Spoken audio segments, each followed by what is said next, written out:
Everyone, welcome back my channel. সবাইকে good morning জানিয়ে একটা নতুন ব্লগ স্টার্ট করছি। আজকে কিন্তু মঙ্গলবার, আর এখন মোটামুটি 8টা সাড়ে 8টা হবে। আর পিজুস ওই যে বাজারে গেছিলো, বাজার থেকে নিয়ে এসছে কিছু কাঁচা সবজি। আর কি বলতো, আজকে হচ্ছে গিয়ে 4 জুন। এই ডেটটা বলার পিছনে একটা অন্য কারণ রয়েছে, পরের দিকে জানতে পারবে। তো ছেলের আছে স্কুল অফ আছে, ছেলে ঘরে খুঁটিনাটি ওর যেগুলো বদমাইশি করার করছে। তো পিজুসকে বলেছি আজকে বাজারে যাচ্ছ যাও, কিন্তু মাছ মাংস কিচ্ছু আনবে না, কেননা রোজ রোজ খেতে খেতে আর ভাল লাগছে না। তো ওই আর কি, ও যেগুলো নিয়ে এসে সেগুলো বের করে করে দেখাচ্ছে। আজকে না ঘুম থেকে উঠেছি অনেকটা সকাল সকাল, মানে স্কুল নেই তাও একটা আদত হয়ে গেছে। 6:30টার সময় উঠেছি, উঠে নিয়ে সবার প্রথমেই কি করেছি জানো, ছোলা ভেজানো ছিল সেটাকে প্রেসারে দিয়েছি, সেটা সেদ্ধ হয়েছে। এদিকে আটা মেখে রেখেছি, কেননা দই দিয়ে মেখেছি, তো সেটা যদি একটুখানি না সেট হয় পরের দিকে না রুটিটা ভালো হবে না। ভাবছিলাম ঘরোয়া পদ্ধতিতে একটুখানি নান তৈরি করি। আর আমাদের তো জানো ময়দা ফয়দা কিচ্ছু আনে না, বলা কওয়া কিছুই নেই। হঠাৎ করে তোমার হাতে যদি তোমার বড় এতগুলো টাকা তুলে দেয়, তুমি কি ভাববে? তোমাকে হাত খরচা বাবদ টাকা দিচ্ছে। তা আমিও সেইভাবেই খুশি হচ্ছিলাম যে আমার বড় এতগুলো টাকা আমার হাতে তুলে দিচ্ছে, আমি এই মাসে আমার ইচ্ছে মতন খরচা করব। ও মা, পরের দিকে বলে এটা নাকি সংসার খরচ। এটা সব কিছু মিলাই আমাকে সংসার খরচা দিয়ে দিলা। ও রাখতে দিল, রাখতে। দুই একটা তো জিনিসপত্রও আমাদের কিনতে হবে।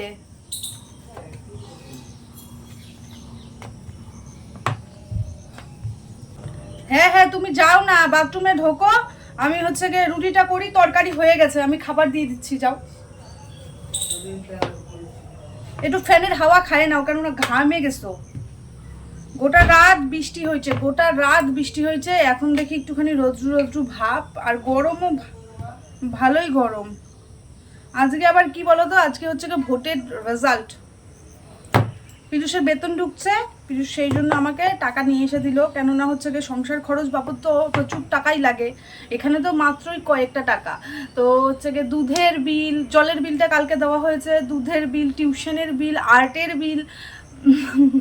মুখটা হলুদ, হলুদ রসুন কারি পাতা এগুলো চিবাইছি, যার জন্য হলুদ হলুদ হয়ে গেছে। এই সব বিল দিয়ে নিয়ে হাতে তখন 200 টাকাও থাকবে না। তো এখন মোটামুটি বাজারে গিয়ে নিয়ে সবজি নিয়ে এসছে, আর চাল বাড়ন্ত ছিল ঘরে, চাল একদম ছিল না।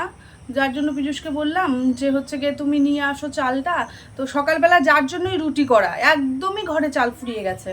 তো পিযুষকে বললাম যে চালটা নিয়ে এসো, আজকে আর মাংস টাংস মাছ ফাছ কিচ্ছু খাবো না, কেননা দুদিন থেকেই পুরা রিচ রিচ খাওয়া হচ্ছে। তো ওকে বললাম কালকের কাঁঠালের তরকারি আছে, আজকে কি করবো বলো তো, এখন হচ্ছে গিয়ে চানা মশলা যেটা, সেটাও আমি হালকা ফালকা মানে ফুলকা করেছি, কেননা হচ্ছে গিয়ে বেশি রিচ খেলে পরে দুপুরে আবার ভাবছি ডিম করব, ডিমটা তো সেই রিচই হবে, নর্মালভাবে করা তো ডিমটা ভালো লাগে না খেতে। তো ওই জন্যই এখন ওই যে হালকা ফুলকা।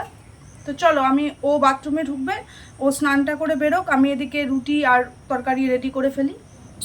বেতনটা পেতে না পেতেই টাকাগুলো জলের মতন শেষ হয়ে যায়। 4 থেকে 5 দিন খুব ভালো মতন যায়, মনটা একদম উড়ু উড়ু করে হাতে পয়সা দেখলে। 6 দিনের দিন থেকে ভাবতে হয় যে কি খাবো, কিভাবে চলবো, এটার বিল কি করে দেব। তো এই জীবনটা আমাদের এই বিলে বিলেই চলে গেল, এর টাকা ওর টাকা তার টাকা শোধ করতে করতে। তো যাই হোক, এদিকে আমাকে দেখতে পাচ্ছ আমি কিভাবে রুটি করতে লেগেছি। মানে পিযুষ স্নান করে চলে এসছে, ওদিকে বসে রয়েছে, আমাকে তাগাদা দিয়ে যাচ্ছে, সঞ্চিতা তাড়াতাড়ি নিয়ে এসো নিয়ে এসো করতে করতে দেখো আমি আমার স্টাইলে করে ফেলেছি নান রুটি। বাটার শেষ হয়ে গেছে, বাটার দেবো না, ছেলেকে দিয়ে এসছি ওপরে ঘি মাখিয়ে। তো বেশ সুন্দরই হয়েছে, কিন্তু খারাপ বলবো না, আটা দিয়ে আর কত ভালো। তো আমাদের জন্য এটাই বেস্ট। এদিকে পিযুষ যদিও তাড়াতাড়ি করছে, আমি ভাজতে ভাজতে একটুখানি কমিয়ে রেখে পিযুষকে দৌড়ে গিয়ে দিয়ে আসি, কেননা পরে আমাকে একদম গুষ্টির তুষ্টি পূজা করে দেবে অফিস যেতে দেরি হলে। তো পিযুষের মতন খাওয়া দাওয়া করে অনেকক্ষণ আগে অফিসে চলে গেছে, আর আমাদের প্রত্যেকেরই খাওয়া দাওয়াটা হয়ে গেছে। ছেলেকে বলেছি আমার উপর যদি দয়া হয় তাহলে একটু পড়তে বস, তো জানি না বসবে কি বসবে না।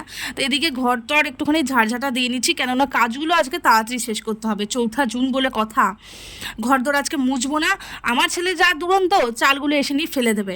তো এই যে ভাবছো হয়তো প্লাস্টিকে করে চাল নিয়ে এসছে, কিন্তু কি হয়েছে ব্যাপারটা, রায়গঞ্জের বিখ্যাত চাল খাচ্ছিলাম এতদিন, তুলাই পাঞ্জা, সেটা খাওয়ার পর অন্য কিছু চাল মুখে ধরবে কি ধরবে না বুঝতে পারছি না। তো পিযুষকে বলেছি কম করে নিয়ে আসো, যদি ভালো লাগে তাহলে পরে বস্তা নিয়ে আসবে পরবর্তীতে। তো ওই জন্যই আজকে খাওয়ার পর বুঝতে পারবো টেস্টটা কেমন। আর এইদিকে চাল টাল ঢেলে নিয়েছি, ভাতের চাল টাল সব কিছু আমি ভিজিয়ে দেবো। একদিকে ডিম বসিয়ে দিয়েছি, আর এই যে মাসকাবাড়ি বাজার, মাসকাবাড়িটা পরে খুলবো, তোমাদেরকে তো একবার বলেছিলাম যে বড়লোকি বাজার করেছি এবারে কিছু। তো কি হয়েছে বলতো, ডিমটাও মোটামুটি সেদ্ধ হয়ে গেছে। আমি এখানে আর বেশিক্ষণ টাইম দেবো না, আমি সোজাই চলে গেলাম আমার গন্তব্যস্থলে। গন্তব্যস্থল মানে শঙ্কুর ঘর। তারপরে আবার ভেবেছো টিভি দেখার জন্য মানুষের ঘরের মধ্যে চলে এসেছি, তারপরে আবার সে নেই যার ঘরে এসেছি, শঙ্কুর মেয়েকে টিউশনে দিতে গেছে। আমাকে বলে গেছে তুই ঘরটা পাহারা দেখ আর বসে বসে টিভি দেখ, কেননা আজকে 4 জুন, টিভি না দেখলে তো হবেই না। আজকে যদি টিভি না দেখি তাহলে পরে হবেই না। মনের মধ্যে টান টান উত্তেজনা কাজ করছে, তোমাদেরও নিশ্চয়ই করছে আমারই মতন উত্তেজনা। তো আমার নয়, তোমার নয় শুধু, আজকে গোটা ইন্ডিয়াবাসীর মন একদম উথালি পাথালি করছে। কেন বলো তো, আজকে ভোটের রেজাল্ট, এই জিতবে ওই হারবে, মানে একদম চারিদিকে উথাল পাথাল করছে এইসব। তা আমারও করছে ভীষণভাবে জানো, কিন্তু আমি কোনো পার্টিকে সাপোর্ট করছি না, যেই লঙ্কায় যায় সেই রাবণ হয়, ওটা নিয়ে আমার কোনো মানে মাথা ব্যথা নেই। কিন্তু তবুও একটা হয় না, এ জিতলো ও হারলো। আমাদের ভাই রায়গঞ্জে বাড়ি, তো রায়গঞ্জটা কে জিতবে মানে এটা ভাবছি। তো ইতিমধ্যেই দেখি ওরা এসে হাজির, আর শঙ্কু বলছে বাইরে একদম সুমসান, বাইরে কোনো লোক নেই। কেনই বা থাকবে, আজকে তো সবাই আমাদের মতন টিভি দেখছে। তো ওকে বলছি, মানে ও আমাকে জিজ্ঞেস করছে ওদের যদিও কোচবিহারে বাড়ি, কে জিতলো কে হারলো, এটাই আমি ওকে ডিটেলসগুলো সব জানাচ্ছি। তো ও আবার হচ্ছে কি মেয়েকে টিউশন থেকে নিয়ে এলো, ওর বর নেই বাড়িতে, ওর বর হচ্ছে কি গ্রামের বাড়িতে চলে গেছে। ওদিকে পীযূষকে আমি বলেছি, পীযূষ আজকে যেমন পারি তেমন রান্না করে দেবো, আজকে কিন্তু কোনো রকম কথা বলা যাবে না। আমি না ভীষণ ইন্টারেস্ট সহকারে এই নিউজগুলো দেখছি, এই চ্যানেল ওই চ্যানেল সেই চ্যানেল, ভীষণ ভালো লাগে। কিন্তু নিজের প্রিয় মানুষটা না জিতলে একটু তো খারাপ লাগে বটে। তো এইদিকে ভাবছি না, আমি এদিকে বসে থাকবো না, আমার প্রিয় মানুষগুলো হেরে যাচ্ছে, আমি যাই আমার ঘরের কাজগুলো করি। আর ঘরের কাজ কি করব, ঘরে তো মন বসছে না। ওকে বলেছি আজকে তোর ঘরের কিন্তু দরজা লাগানো যাবে না, একদম লাগাবি না। ও লাগায়ও নি। এদিকে ভাবলাম মাসকাবাড়িগুলো আনা হয়েছে অনেক দিনই হলো, খুলবো না মানে এখান থেকে বের করা হচ্ছে না। তো ভাবলাম না বের করি। তো এবার যে বড়লোকি বাজার করব, তার মধ্যে এই যে এইগুলো আখরোট, তারপর কেশর, অন্যান্যবার না ছোট ছোট জিনিসগুলো নিয়ে আসি, এবার আবার বড়টা নিয়ে এসছে পীযূষ। তো আমি ওইগুলি বের করিনি, কিছু কিছু তো আগে থেকেই মানে ব্যাগের ভেতর থেকেই খাওয়া শেষ হয়ে গেছে, তবু ব্যাগ থেকে আর বেরোচ্ছে না। তো কেন আনা হয়েছে বলো তো, আনা হয়েছে ভাবছি ছেলের না এবার বাড়িতে একটু হেলথ ড্রিঙ্ক বানাবো, অনেক দিন থেকেই বানাবো করে নিয়ে বানানো হচ্ছে না। তো একটু কেসের, একটু আমন্ড, আখরোট এগুলো দিলে পরে বেশ ভালো হবে না, তো ওই জন্যই। আর এই জিনিসটা কেনার পর নিজেকে বড় লোক ফিল হচ্ছিল বন্ধুরা, সত্যি করে বলবো। কেননা মাখনাটা না আমি শুনেছি অনেক দামি জিনিস, এটা না সহজেই সবাই খেতে পারে না। যখন কিনে এনেছি তখন বিরাট খুশি হচ্ছিল। পীযূষকে বললাম তাহলে বলো, আমরা এবার একটুখানি বড় লোকের পথেই যাচ্ছি। পীযূষ তো আমার কথা শুনে হেসে ফেললো, বলে এটা এমন কোনো দাম নয় যে কিনতে পারা যায় না, আমরা কিনি না তাই। তো ওই আর কি। এদিকে আমি বসিয়ে দিয়েছি ভাত, কেননা সব তরকারি থাকবে ভাতটা থাকবে না, এটা কেমন হয়। ডিম টিম সেদ্ধ হয়ে গেছে, ডিমের কারিটা খালি করব, আর কালকের বাসি তরকারিগুলো বের করব ফ্রিজ থেকে। ছেলেকে তো আবার বাসি খাওয়াই না আমি খুব একটা, তো ওই ডিমটা পেলে তো ওর হয়ে গেল। আমি এদিকে ভাবলাম ভাতটা হোক, আমি ওদিকে স্নানটা করে আসি। কেননা এই যে বারবার ওর ঘরে গিয়ে গিয়ে টিভি দেখছি, টিভি দেখতে দেখতে না ওদিকেই মনটা চলে যাবে, পরের দিকে আমার 4টা পেরোয় যাবে, স্নান আর হবে না। পীযূষ অফিস থেকে চলে আসবে, দেখবে তখন আমার কিছুই হয়নি। তার জন্যই ভাবলাম দৌড়োতে গিয়ে স্নানটা করে নিই। আর স্নানটা করে ভালোই হয়েছে, রান্নাটা আমার হয়ে গেছিলো, নাহলে পীযূষ আসার পর আমাকে কি যে বকাটা দিত।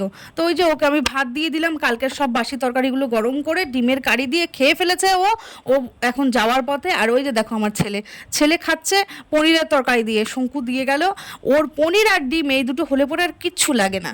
তো ওর মতন খাবার খাচ্ছে, আমারও হয়ে গেল। খাওয়া দাওয়া করে নিয়ে কখন যে সন্ধে থেকে রাত হয়ে গেল বুঝতেই পারলাম না। তো এইদিকে রাতের খাওয়া দাওয়াও কিন্তু আমাদের হয়ে গেছে। পীযূষের শরীরটা খুব একটা ভালো না বলে পীযূষ আর রাতেবেলা খেলো না, ছেলেকে ডিম ভাত খাইয়ে দিয়েছি। আর আমি খেলাম পান্তা ভাত, কেননা পান্তা ভাত গরমের জন্য একদম বেস্ট খাবার। তার মধ্যে আবার পীযূষ বলছে যে কালকে তো স্কুল আছে ছেলেটার, কি রান্না করবে। তো ভাবলাম না চাল টাল সব কিছু ভিজিয়ে রাখি, সকালবেলা একটুখানি ফ্যান ভাত করে দেবো। তো ফ্যান ভাত খেয়ে গেলে আমার একটু ঝামেলাটা কমই হবে। এইদিকে আলু টুকরো টুকরো করে কেটে সব কিছু দিয়ে আমি চালটা ভিজিয়ে রাখলাম। আর ওইদিকে দুধ দিয়ে গেল, দুধটা আমি নিয়ে নিচ্ছি পীযূষের জন্য।